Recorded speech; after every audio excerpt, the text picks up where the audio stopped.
This is Andi Purewal for Boxing News. I'm joined by Caoimhin Agyarko here in Belfast. Caoimhin, good to see you, looking very sharp as I said to you there. How are you doing? Yeah, I'm doing great, thanks. Great to be back in Belfast, my home city. Obviously fighting Saturday night, so yeah, buzzing to be here, in great spirit, so looking forward to Saturday.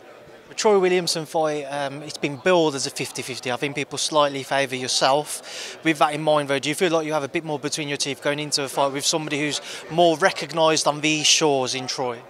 Yeah, definitely. I don't think it's a 50-50 in terms of, I think Troy deservedly should be the favourite going into this fight. He's had the bigger fights, he's had the British title, he's fought the better opposition, so it's a compliment to myself that people think I'm the favourite going into this fight. Also the bookies think I'm the favourite going into this fight, but I'm taking this as the underdog. I'm the underdog mentality. I've prepared the best I've ever prepared for any fight in my whole career. I'm in the best shape physically, mentally, emotionally. I'm the best I can possibly be, so I'm looking forward to going in Saturday night and putting on a good performance. People will look at Troy and question how much he still has left at certainly the top level, if not British. What do you feel like he brings to the ring on Saturday night? He's a bully fighter, that's all he is. He's a bully fighter and he's had a hard career. He's had a hard last 5 years. The fight with Cheeseman took so much out of him. Got his head boxed off against Josh Kelly, a tough 12 rounds that. Fights with Jack Flatley and Harry Scarf put miles on the clock, so we'll see what he has left Saturday night. I'm focused on the best Troy Williamson possible, so that I'll be the best Caoimhin Agyarko. I can't take away anything from his previous performances because I know he's got an opportunity to spoil my party and revive his career in a while. So I expect the best Troy Williamson. What does Troy bring out of you? The best Caoimhin Agyarko. I've got an opponent that's made me train harder than I've ever trained before. Been in the best mental space I've ever been in. I've really gritted down and give my all this camp, so I think the better the opposition, I've always said the better opposition, the better Caoimhin Agyarko you see, and we'll see that Saturday night.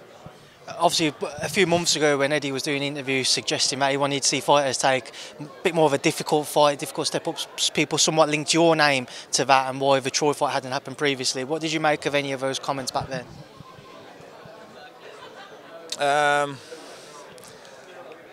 People say what they want. I have a team that want to guide me down a certain route. I have my own plans going down a certain route. Let me put it straight right now. The Troy Williamson fight was never ever turned down. The facts are, we wanted one more fight because I didn't perform well in Dublin, coming off an injury, picked another injury up, and then Troy Williamson towards the end of the year. So we wanted one in September, and then we'll fight Troy end of the year, start of next year. That was the plans. That's not turning down a fight. It's just delaying the fight until I'm ready.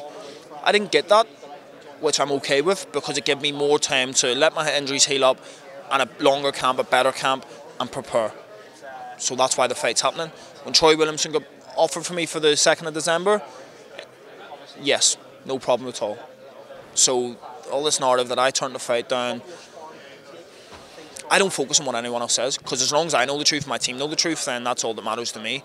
But I didn't like the disrespect, because it portrays me to be someone who turns down fights on the social media, and then you get people jumping on the bandwagon saying this, that and the other.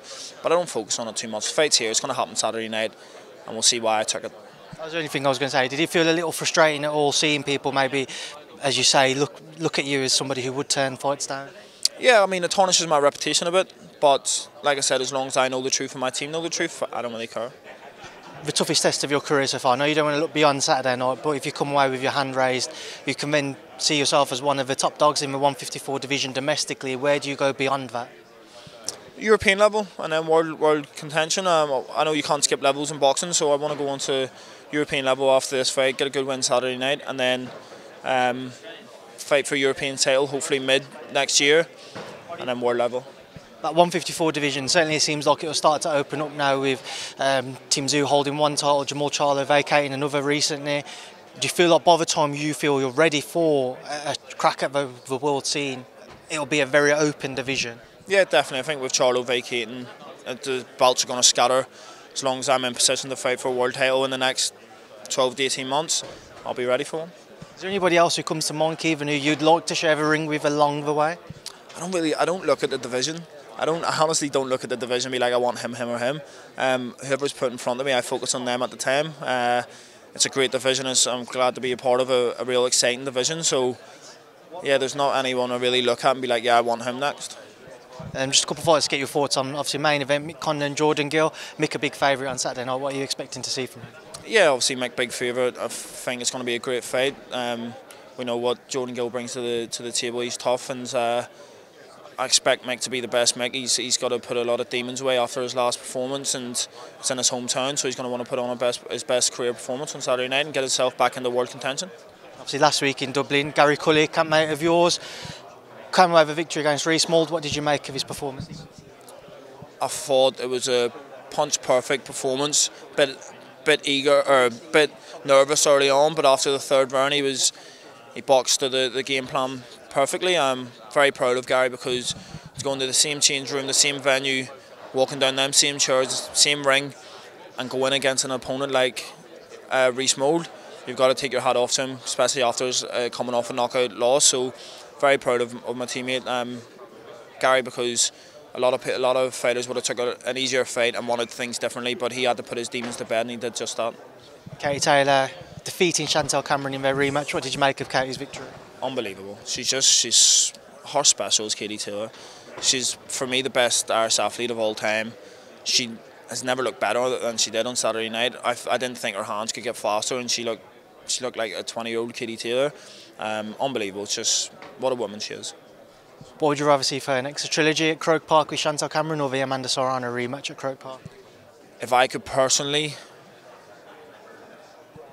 give advice to Katie, I'd like to see her retire. I think she's done everything. She's 37, Olympic champion, 5-time world champion, 10-time European champion, undisputed in 2 weights. What else is there to achieve? But like you said, she deserves Croke Park. So if Croke Park happens, Serrano or Cameron would be unbelievable. Selfishly, do you hope it happens? Yeah, because I love watching Katie Taylor fights. It's amazing watching her fights. Memorising me every time she fights is unbelievable. So, selfishly, I'd like to see her fight, and then definitely in Croke Park, that'd be a historic night for Irish boxing. So, yeah, I'd like to see her fight there. But, me being the fanboy of Katie Taylor, I think she's done everything. What else do you have to prove? Right, Caoimhin, just before I let you go, you got a final message for Troy ahead of Saturday night? No excuses, no injuries, no weight cut excuses. No, I've just had a newborn baby, because on Saturday night when I win, I want that you've said it's the best Troy Williamson. Stick by your word. Caoimhin, a pleasure as always. Good luck on Saturday night. Thanks very much.